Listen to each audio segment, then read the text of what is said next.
Lonely rancher bought young pregnant woman sold by her mother, then found the miracle he'd waited for all his life. A solitary farmer, a desperate bargain, and the hope that bloomed in silence. In the hush of dusk, where the world seemed to hold its breath, a weathered barn stood at the edge of a dusty town.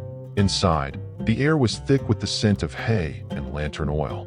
A young woman, heavy with child, sat on the packed earth, her wrists chafed from ropes tied too tight by her own kin. Her name was Lila, and her eyes, though weary, burned with a quiet fire. 8 months pregnant, she kept her gaze low, avoiding the faces around her. "You sure she don't need a healer?"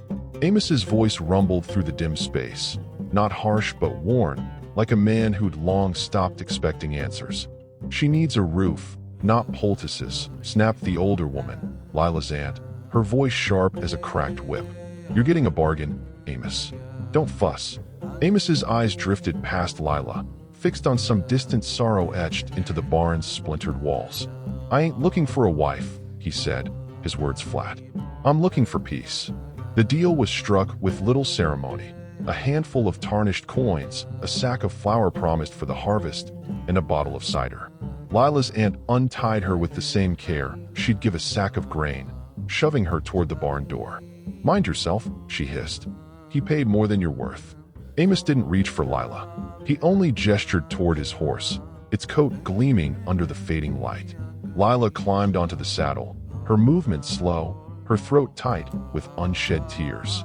The ride to his farm was quiet, save for the whisper of wind through the sagebrush and the crunch of hooves on gravel. The house, when they reached it, stood alone against the vast, empty plain. No neighbors, no fences, just endless sky and a porch that seemed to sag under the weight of forgotten years. Inside, the air was too still, scented with pine and wax. A single framed picture hung above the fireplace, a woman with kind eyes, cradling an empty shawl where a child should have been.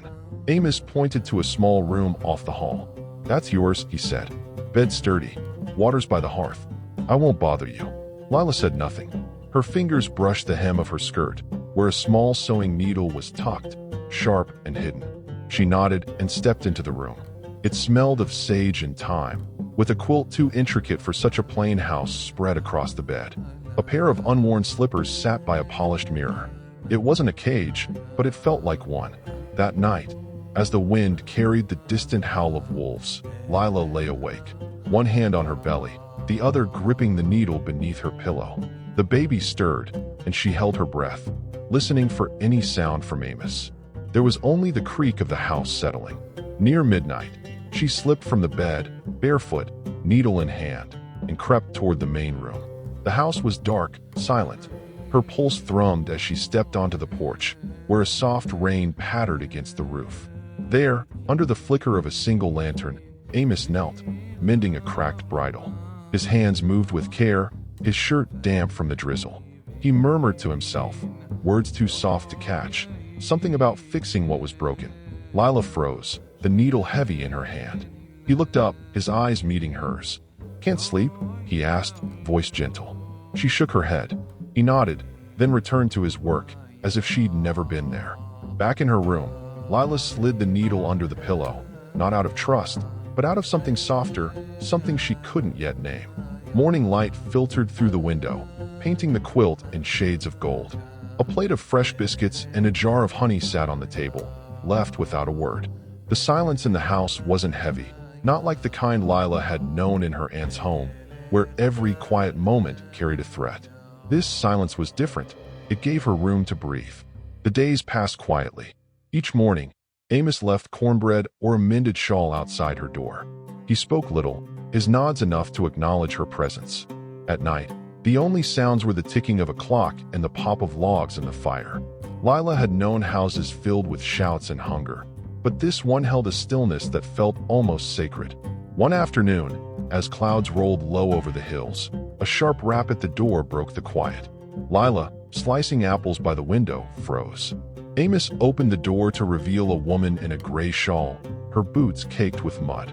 "Sarah," Amos greeted, his tone even. "Came for butter," the woman said, her eyes darting to Lila. "And to see this girl you've taken in." Her gaze lingered on Lila's rounded belly.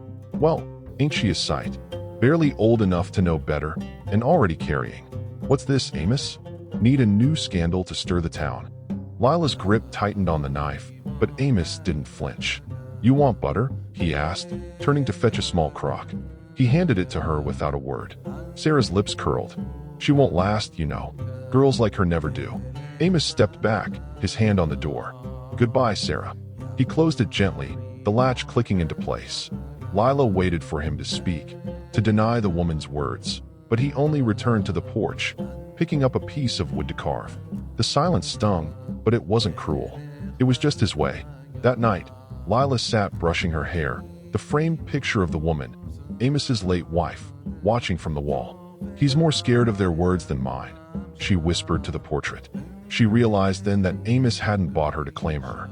He'd done it because he'd stopped believing he deserved anything more than ghosts. The nights grew colder, the wind sharper. Lila's unease returned, the silence no longer a comfort but a weight. She'd been there nearly 3 weeks, and though Amos never raised a hand, the waiting felt like a storm brewing. One night, she dressed in a heavy coat, the needle tucked into her boot, and slipped out the back door.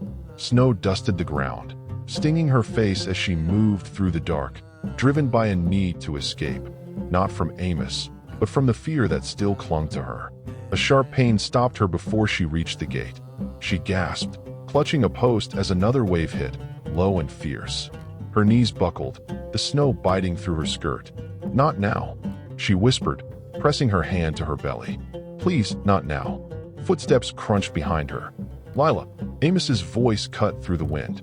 He was at her side in moments, his arms lifting her against the warmth of his coat.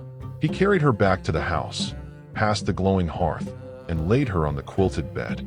Kneeling beside her, he placed a hand on her stomach, his face tight with worry. Don't let their words take this from you, he said, his voice low but firm. Don't let them take your child. The words hit her like a spark in the dark. For the first time, she saw him, not the quiet man who avoided her gaze, but someone who knew loss too well. She spoke then, her voice trembling. My aunt wanted me to work the saloon, she said, staring at the fire. To smile and pour drinks for men who paid for more than whiskey. I said no once. She locked me in the cellar for days. After that, I stopped fighting. She paused, her fingers twisting the quilt.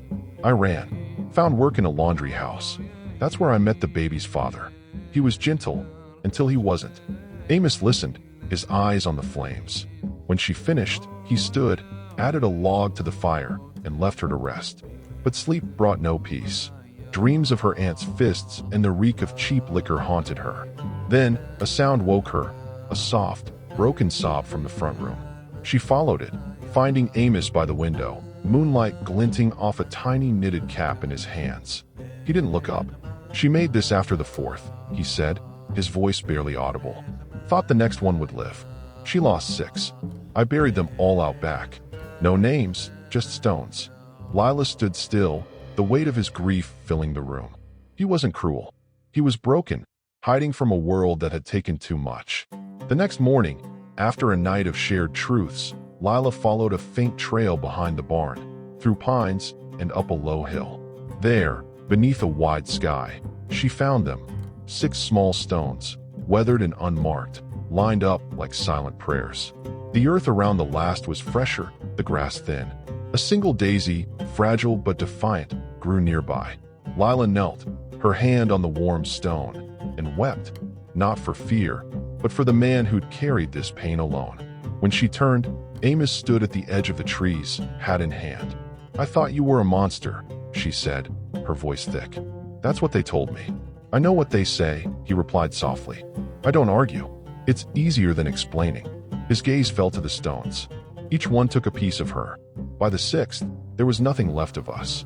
Lila stood, brushing the dirt from her hands. This spring, she said, we'll plant daisies. They'll grow. Amos's eyes flickered with something new. Hope, maybe. He nodded, and they walked back to the house together. Their steps matched, the silence no longer a wall but a bridge. Weeks passed, and the earth began to thaw. Green sprigs pushed through the soil, and the sky softened to a hopeful blue. Lila moved with more confidence now, helping Amos mend fences or stack firewood. She read from an old poetry book by the fire, her voice steady as she traced the words. One evening, as Amos carved a toy horse, she read a line about light breaking through darkness. "What's it mean?" she asked. He paused, his knife still. "It means you don't see the dawn unless you've walked through the night." One day, Lila noticed small mounds of fresh earth along the fence, each with a daisy bulb tucked beneath. "You're planting again," she said, crouching beside him. "They never take," Amos replied, wiping his brow. "But she loved them. Said they'd bloom if you gave them time." Lila pressed her hands into the soil, covering a bulb. She was right. Some things just need patience. That night, as the fire glowed, Lila touched her belly, the baby kicking strong. "If it's a girl," she said, "I'll call her Daisy." Amos looked up, his eyes steady. "She'll be tough," he said. "She'll grow where nothing else can." The air shifted that night, heavy with the scent of smoke. Thunder rumbled, and lightning cracked the sky.